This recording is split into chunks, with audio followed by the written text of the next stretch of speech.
Então, beleza, velho. Deixa eu pagar esse negócio todo aqui, senão a Polícia Federal vem me pegar. Hum, Vamos falar aqui de função afim, cara. Essa aqui eu vou te falar. Se você já sabe isolar X, suponho que você também saiba resolver sisteminha. Sisteminha é isolar uma letrinha numa equação e jogar na outra. Se você fez rapidinho ali o que eu te pedi, você sabe fazer sistema. A gente já pode seguir para esse negócio aqui. A maioria dos fenômenos na natureza, fenômenos do nosso dia a dia também, se descrevem por equações de primeiro grau, beleza? uhum, Muito bem. Uma equação de primeiro grau é uma equação onde existe uma variação constante. Por exemplo, no caso do taxista aqui, vamos entender essa variação constante que eu estou falando. Como é que pode variar e ser constante? Mas é o que acontece. Aqui no táxi, a bandeirada era 4,10, ou seja, para tu entrar no táxi, só entrar é 4,10, e você vai ter uma taxa por quilômetro rodado de 2,50. É, Então, né, eles perguntam, bem, qual vai ser, então, o preço para uma determinada quantidade X de quilômetros rodados? Aí você cria uma equação, preço vai ser igual a 4,10, que é o valor que tu paga só para entrar, mais 2,50 vezes X. Quanto uhum, mais eu ando, mais 2,50 eu vou pagar, certo? certo. Isso. Então, por exemplo, se eu andar ah, 10 quilômetros, né, vai ser R$ 25 só dessa translação, né, por causa do 2,50. Daí tu somas ainda com 4,10, né, vai ficar 29,10, beleza? Certo. Então, uma equação bem simples, né? Mas perceba uma coisa curiosa. Não está ao quadrado, não está numa raiz, não está no ln, não está num seno. Poderia, mas não está. Por quê? Uhum, Por causa do tipo de, ah, de variação que existe aqui. É uma variação homogênea, é sempre 2,50. Passou 1 quilômetro, mais 2,50. Passou mais 1 quilômetro, mais 2,50. Não é que nem, por exemplo, o Bitcoin. Tem um ano que sobe 10, outro ano sobe 100, outro ano sobe 1.000. Ou, por exemplo, a conta de luz, que até determinado valor você paga uma taxa, depois você paga outra taxa, né? Ou, por exemplo, como é a temperatura num dia, que vai, sobe, desce, sobe, desce, sobe, desce, por causa do dia e da noite, uhum, né? São variações, mas são variações diferentes dessa aqui, beleza? certo. Então, beleza. Show de bola. Então, aqui temos outra situação, né? Por exemplo, essa da caixa d'água. A caixa começou com 1.000 litros, né? E depois um encanador percebeu que ia perdendo 6 litros por hora, e nisso também a gente cria uma equação. Quantidade de água na caixa, depois de um determinado tempo, é 1.000 menos, porque está diminuindo, né? 6 vezes T, que é a quantidade de horas, beleza? Certo. Então perceba aqui litros por horas, né? Aqui uh, reais por quilômetro. Então esse valor que multiplica o x, ele está sempre associado com essa taxa, né? Essa taxa de variação. Por exemplo, a velocidade, né, estaria associada dessa forma, porque a gente fala quilômetros por hora, né? Metros por segundo, velocidade. Então a velocidade, vamos dizer assim, seria o cara, né, em determinados momentos que multiplica o t. Uhum, Lá naquelas equações do sorvetão, vovô ateu, né? Você deve se lembrar, o Torricelli não tem tempo, mas o sorvetinho, né? Todas elas têm, né? Um uhum, termo que soma e um termo que multiplica o tempo. Mesma coisa. Beleza, meu velho? Então, com beleza. isso aí, tu tem a função mais importante da matemática de longe, disparado. Se tu soubesse tu dominar isso aqui, tu dominou 70% do que tu precisa para tua graduação. F de x igual a x mais b. Copia aí, por favor. Depois se copiar, me fala. Só o que eu circulei, tá bom? Tá, pronto. Show. Então, é sempre um número, né, que multiplica o x e outro que soma. Esse número que multiplica a gente chama de coeficiente angular, e o que soma a gente chama de coeficiente linear. Angular, porque vai ter a ver com o ângulo da reta, sim, esse gráfico sempre dá uma reta. Se você vê uma reta, você sabe que saiu de uma equação como essa. E o B é o cara linear, o cara que não muda. Que, por sinal, tem a ver com onde a reta cruza a linha, ou seja, o eixo Y. Mas nós vamos falar mais disso quando for apropriado. Antes de começar, meu caro, eu já falei para você os exemplos ali. Eu preciso muito ir no banheiro, então eu Vai vou lá. pedir para que tu leia a um e tente já fazendo a C e a D. A B tu não precisa, só a C e a D, beleza? A, C e D, tá. Isso. Na volta, faz bem bonitinho aí, como se estivesse fazendo para uma prova, e daí me manda uma foto, beleza? Tá bom. Se for bom nisso, a gente já anda mais rápido hoje. Falou.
Opa, recebi algo aqui. Vamos ver.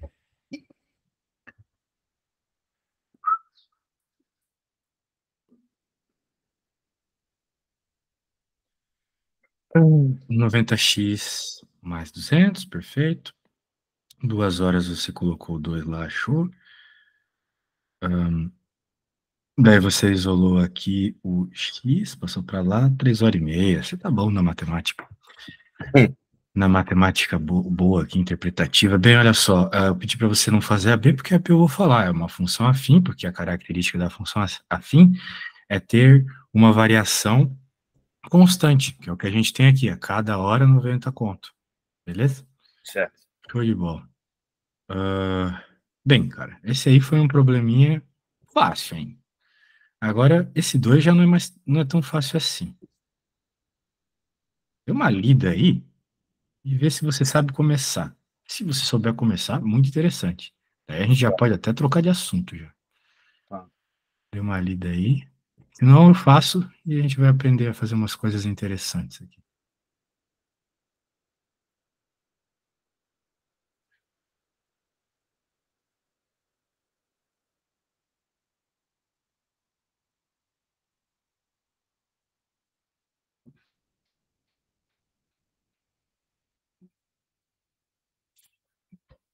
Mas é para eu te falar como que eu iniciaria Não, o você cálculo? pode começar aí.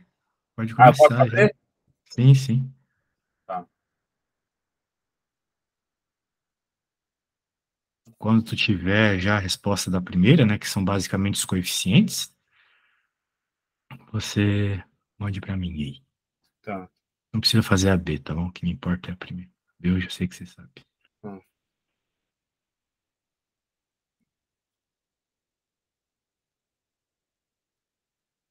Eu acho que eu vou precisar de uma calculadora, né? Uma científica, certo? Cara, se tu quiser trabalhar com fração, também dá, né? Não precisa pegar os decimais. Ah, não, eu tô falando assim, pro curso como um todo. É porque eu não tenho uma calculadora. Ah, sim, sim, é bom. Mas uma científica deve ter uns 100 pila no máximo. Sim, mas pode ser uma simples, né?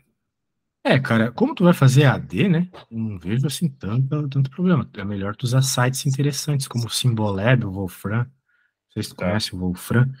O Wolfram, você coloca as coisas aqui, ele resolve. Só que o Wolfram é muito poderoso, é a linguagem matemática, né? Que é a É. linguagem mais importante da programação. Só que tem o Symbolab também, que é um pouco mais simpático, né? Vem aqui, Ah, coloca tá. as coisas, né? Coisas ao quadrado, fraçõezinhas. Recomendo isso aqui, é melhor que, com certeza, é melhor que uma calculadora. Tá. Tem que falar do chat GPT, né? Mas, Ah, esse aí eu não sei trabalhar ainda não nele. Eu sou, eu não, mas sou, sou louco um, burrão. um dia mexendo, você já pega. Já. Tem como você Anyway, falar, cara, que sim. só. Opa, aí. Sabendo que o custo das camisetas é dado a uma função de número produzida através da expressão, que x é a quantidade produzida e b é o custo fixo, determine. Tô pensando aqui, tá?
Se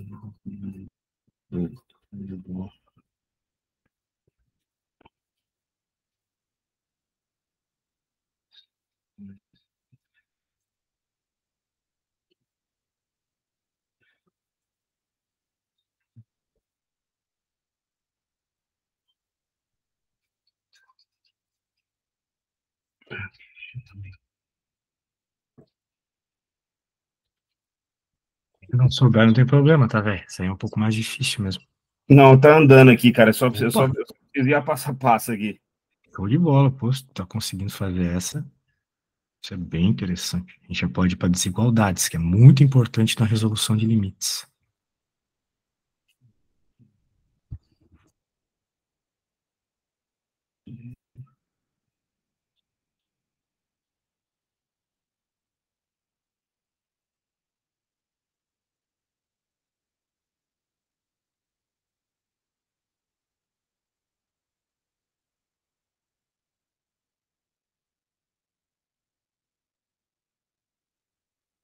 Que é 2.2?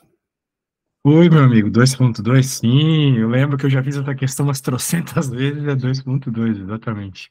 Tá, então só falta B, então.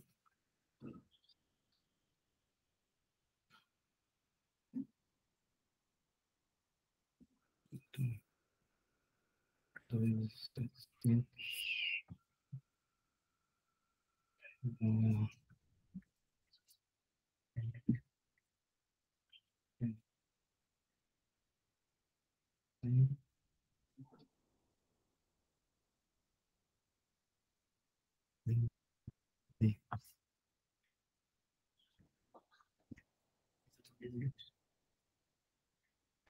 B 1600.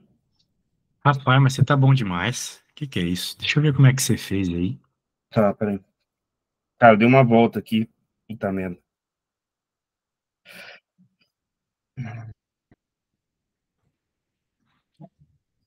Pô, vou dar a direção aqui, peraí.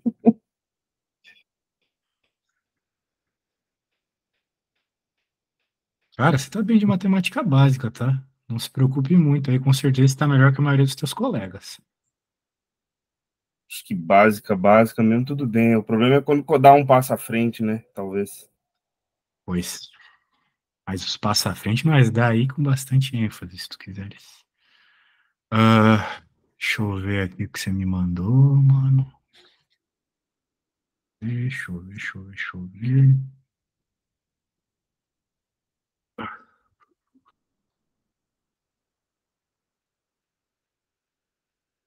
Uma bagunça aqui nas guias. É, ficou bagunça mesmo. Não, tá bonitão, velho. Minhas guias aqui que estão feias. Deixa eu ver. Ah, para aquilo, para aquele outro. Não entendi direito como é que você chegou, mas parece que você É, resolveu. Tá, é, eu, daqui.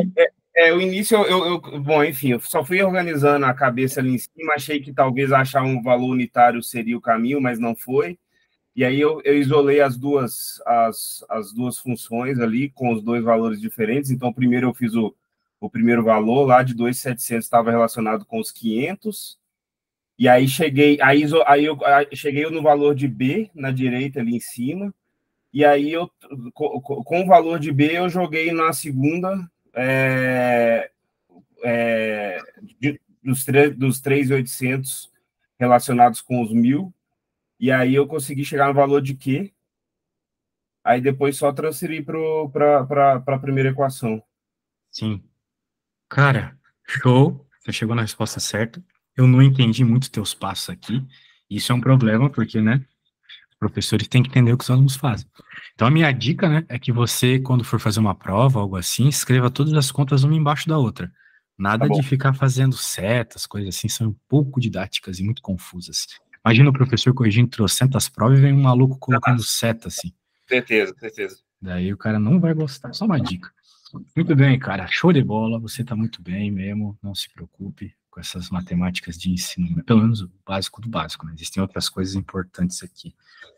Eu quero já ir direto para isso. Bem, eu quero só falar da reta rapidinho, né? Que, obviamente, como eu já falei algumas vezes hoje, esta função dá uma reta. Tá aí a reta. Uhum. Essa reta, como qualquer reta, pode ser construída tendo 2 pontos. Aqui ele pega a função, coloca 2 pontos, ou já veio os 2 pontos, ele cria a função em cima disso, não sei. Mas a questão é que com 2 pontos você forma uma reta. Beleza. Veja que os elementos da equação têm a ver diretamente com o gráfico. Isso é muito importante. Por exemplo, por que aqui tem -1? Porque aqui é -1. Tá vendo? Onde a reta cruza, o eixo y é -1. Então, o valor onde ela cruza o eixo y é sempre o coeficiente linear. Nos Estados Unidos, eles chamam de y-intercept, né? Uhum. Porque é justamente onde cruza o eixo y, né? O eixo y. Beleza? E em Portugal também chamam de interseção. O 2 aqui tem tudo a ver com a inclinação da reta, por isso que a gente chama de coeficiente angular, ou declive, né? Ou inclinação. Muito bem. Como é que eu identifico esse 2 no meu gráfico? Os americanos gostam de chamar isso aqui de rise over run. Você pega 2 pontos, por exemplo, eu vou pegar esse ponto e esse aqui. Rise. O rise é 2, porque envolveu 2 casinhas, certo? Uhum. 2. E o run é 1. 2 sobre 1. Rise over run. Uhum. Isso vai dar o coeficiente angular, dá 2. Viu? Qualquer 2 pontos que tu pega vai dar a mesma coisa. Aqui tem 8, aqui tem 4. Ou tem 3, ou melhor, aqui tem 6, aqui tem 3. Vai dar 2 também. Tá. E assim vai, sacou? Então é um jeito rápido de encontrar as coisas quando você tem o gráfico. Muito bem.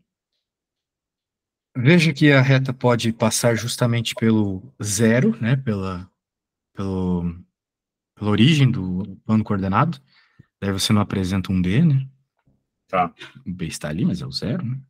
E aqui não tem um A, né? Na verdade tem aqui é o 1. Tem um escondido. Se você pegar ali, você vai ver que tem 1 de rise over run, né? 1 dividido por 1. 2 dividido por 2. Beleza? Tá. Perceba que eu estou formando um monte de triângulos, né? Justamente, de tal forma que o coeficiente angular ele tem a ver com trigonometria também. Ele tem a ver com a tangente do ângulo que a reta faz com o eixo X. Então, se tu pegasse o ângulo aqui e fizesse a tangente dele, daria 1. Aqui daria 2. Repete essa última parte, por favor. Se você pegar a tangente desse ângulo, vai dar 1. Se você pegar a Não, a tangente desse relação, ângulo, você falou que faz a tangente que relaciona com o ângulo. a inclinação da reta, ou seja, o coeficiente angular, tem a ver com a tangente do ângulo que a reta faz com o eixo X. Ah, tá. Tanto é que a equação da tangente não é cateto oposto por cateto adjacente? Sim. Isso aqui é o cateto, se você pensar nisso como um triângulo, e aqui o ângulo, esse é o cateto oposto e esse é o cateto adjacente. Certo. Fazendo a divisão, você tem o coeficiente angular, que é justamente tangente. Beleza. Veja que essas retas aqui, elas são paralelas, né? Então elas apresentam o mesmo coeficiente angular, veja as equações aqui, né? O que muda são os lineares. E, bem, aqui ele tem um exemplinho de como, vamos dizer assim, construir uma reta legal, né? Ele pega e encontra o valor da função para x igual a zero. O que ele faz? Ele pega e coloca o zero na função, no lugar do x, né? Claro. Uhum. E daí ele encontra 5, ou seja, você tem um ponto que é x igual a 0 e y igual a 5. Pontos são sempre dados por 2 coordenadas, né? X e y. Certo. Zero da função é você pegar a sua função, o y, o f de x, né, esse cara da esquerda, e dizer que é zero. Daí você isola o x e encontra o valor do x que zera a função. A gente faz isso o tempo todo para encontrar as raízes lá na Bhaskara, né? Lembra da Bhaskara? De nome.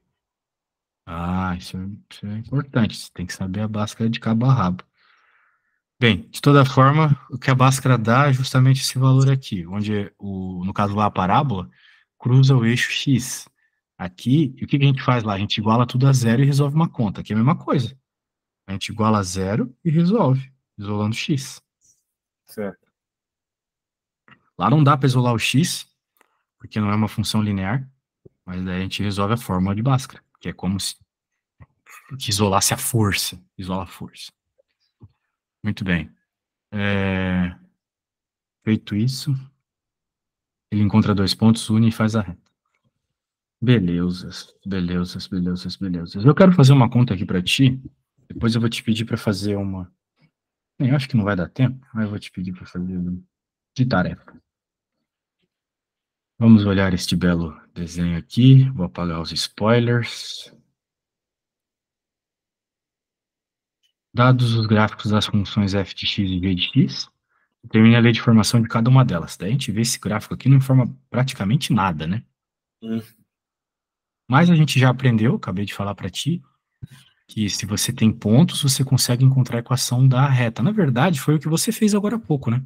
Lá naquele problema da camisa, certo? Você Certo. tinha 2 pontos. O ponto onde era 500 camisas, e era um preço que eu não lembro agora, e outro ponto era onde era 1.000 camisas, e um preço que eu também não lembro. Eram 2 pontos, certo? Certo. Aqui também, nós podemos tirar 2 pontos. E aí, você consegue dizer 2 pontos dessa reta azul? Consigo. Diga-me. 4 e 0 e 0 e 4. Com esses 2 pontos, será que você consegue encontrar a equação dessa reta já? Acho que sim. Ó, daqui a gente já tirou o B, né? B é 4, certo? Que cruza o eixo Y, certo? E o A é 4. Ó, o A é 4. Não, mito. Calma, não sei. Ele não pode ser 4 porque, primeiro que é decrescente a reta, tá vendo? Então tem que É ser verdade, negativo. tem razão. Mas você fez isso há pouco, né? Você pode resolver o sistema, ou a gente pode fazer o rise over run aqui, né? Rise over run. 4 dividido por 4. Menos 1. Exato. Tá, Pegou a ideia? peguei. Pronto, já tem uma equaçãozinha da azul. E agora da vermelha? Diz um ponto da vermelha aí. 0 e 0. Boa. Ninguém vê esse ponto aqui. O outro ponto difícil, hein, cara? É 2, só que eu não tenho o Y dele. É verdade, você não tem o y dele. Mas agora você tem a equação da reta azul. E esse ponto, ele é das duas retas, né? Ele é o cruzamento das duas. Então, ele vai satisfazer tanto a equação da azul quanto da vermelha, certo? Certo. Se eu Então acho você pode pegar esse 2 e colocar aqui, e assim você encontra o valor do y. sim, Porque vai ter que dar a mesma resposta para as duas, uma vez que é onde as duas retas são iguais. O ponto onde elas são iguais, certo? não, não entendi. Porque se eu colocar o 2 aí, eu não vou tá achando o Y, vou? Claro que vai, cara. Por que não estaria? Tá, F de x e y é a mesma coisa. tá. Eu não sabia disso, tá bom. São sinônimos. Só que F de, y tem mais uma ideia de coordenada e f de x traz mais uma ideia de função. Mas é a mesma coisa. então, tipo, função é igual a Y, sempre? Sim. Tá, Resumidamente, sim. tá bom. Tá, então o Y nesse caso seria 2 também. Exatamente. O y daquele ponto é 2. Então, independe de qual reta tu tá falando, o ponto é o mesmo. Tá, Então, significa que a gente descobriu as coordenadas desse ponto, que é 2 e 2. Então, tu tem 0, 0 e 2 e 2. Então, o x sempre sendo igual ao y.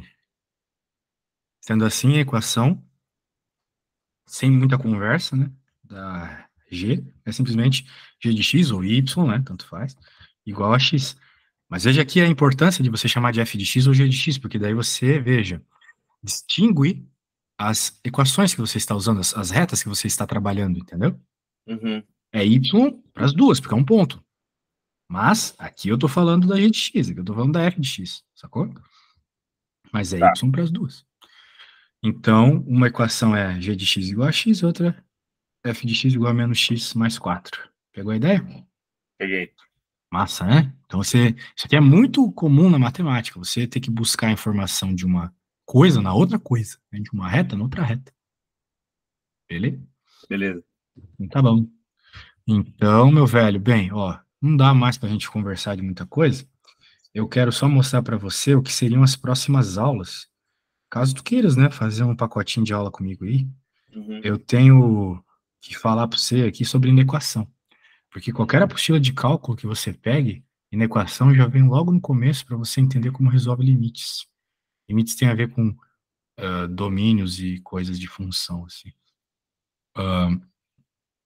Por exemplo, né, aqui a apostila que eu uso de cálculo, ela é muito boa, é muito melhor que você pegar um livro, porque o livro é cheio de coisa teórica que não serve para aluno. Aluno tem que usar apostila. Opa, vou lá aqui. Mas era aqui mesmo. Pô, dei aula disso esses dias, normalmente eu não me perco. Aqui. Ó, uma equaçãozinha como essa aqui, eu acredito que você não sabe resolver, né? Mas já está no começão da apostila, que é uma coisa bem básica. Você precisa saber resolver equações para lidar com domínios de função, estudar continuidade, diferenciabilidade, sabe? Colocar propriedades de integral, e sem falar, né, das Tá. aplicações disso na física também, né? Tá Beleza? bom, beleza. Isso aqui é o tipo de coisa que a gente já veria na próxima aula, junto Tá bom, vamos com... nessa. Vamos nessa. Quantas aulas você acha que a gente consegue fechar, cara, para resolver essa bronca minha? Então, meu velho, cálculo 1, de modo geral, é uma matéria de 90 horas na faculdade, né? Uhum. Então, eu acredito que para que tu tenhas uma formação decente, assim, você precisa ter um cálculo 1 forte. Eu já fiz o curso de cálculo 1 em 10 horas, com alguns alunos bons, assim. Então, acho que 10 horas é o mínimo, beleza? Tá. Daí é isso. A gente consegue ver toda a matematiquinha básica e já aprende limite, derivada e integral, pelo menos. Beleza? Tá bom, beleza. Show de bola. Eu vou, então, te enviar as coisas aí que a gente fez e essas apostilas para tu dar uma olhadinha. Depois te mando os meus horários também e é isso, tá bom? Daí, quando tu quiseres marcar mais aula, manter esse horário, é só falar, beleza? Tá bom, beleza. Eu